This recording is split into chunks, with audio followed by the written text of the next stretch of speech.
Could you give us a short introduction of yourself and your institution, please?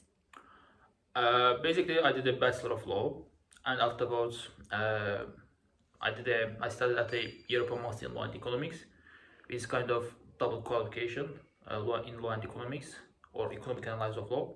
And nowadays, I am studying at Lund University in the European Business Law program. I would say I'm not a lawyer anymore, but a legal economist, what we call, or lawyer economist, as Guido Cabaresi calls it. That's all I think. To explain to young people, for example, to a child of 10 years old, the meaning of sharing economy, what would you say? As we know, sharing economy is an economic concept, and if it was a school or university, we could explain them with the correct economical terms. But if it is for the 10-year-old child, I think the best way to explain is to with the examples.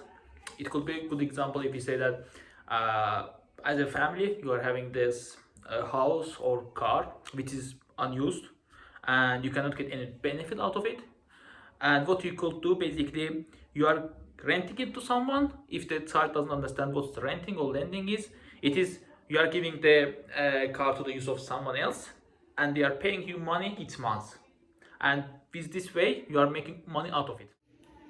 Could you share with us a few examples of traditional and non-traditional sharing economy? Firstly, it is good to differentiate the non-traditional and traditional shared economy.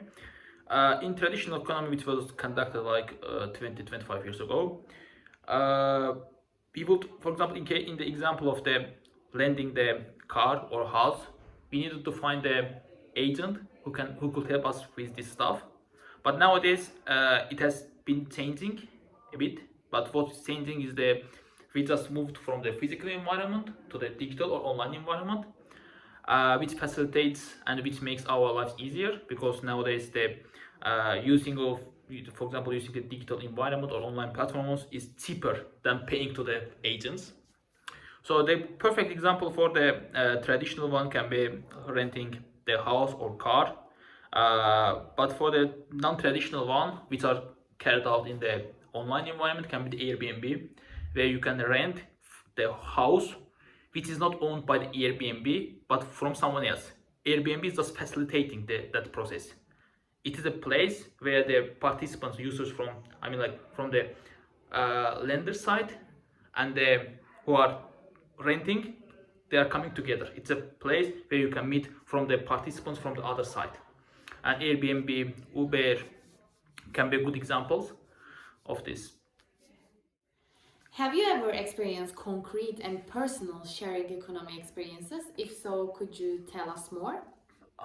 Okay, the first thing comes to my mind is, as I said before, it's Uber or in Bolt in some countries.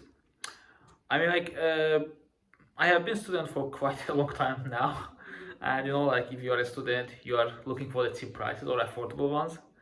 Therefore, the advantage of Uber compared to other taxi companies, like you can really have a look to their prices or their rates, like because they have this system, like for 1 kilometer it's like that, and basically they are counting the total price or total the amount of money you are going to pay according to the distance you are traveling. So basically, you can calculate that yourself as well, and it is cheaper than the traditional taxi companies.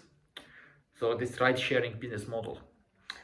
And other than that, like as a student, we are sometimes traveling if you are free from the school. And whenever I do that, I am looking for the cheap uh, place to stay in the Airbnb, because as Uber they have the cheaper rates than the hotels, and it's more affordable for students. So it's my personal experience, I would say. And more than that, like we have these price comparison websites where you can really have a look to the prices of the different goods from different companies, and you can compare them. And like sometimes we are also looking for the second-hand goods and full, I mean, like even like clothes and other stuff.